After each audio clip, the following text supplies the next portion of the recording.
Hello my dear friend, welcome to my channel. And in this video I'm going to share with you how you can get your snack ID. Okay, so if you want to send your snack ID URL, then you have to find it first. Okay, so in this video you can get it easily.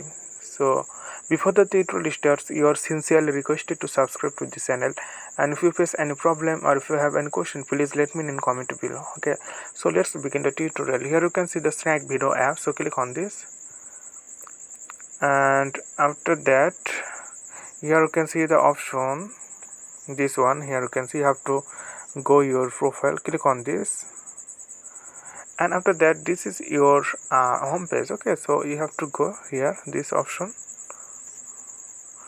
edit profile, click on this, and after that here you can see your snack ID, this one. So click on this, and this is your snack ID.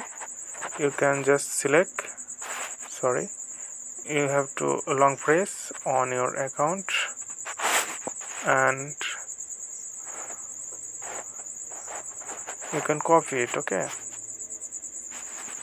so after copying you can send it to your friends.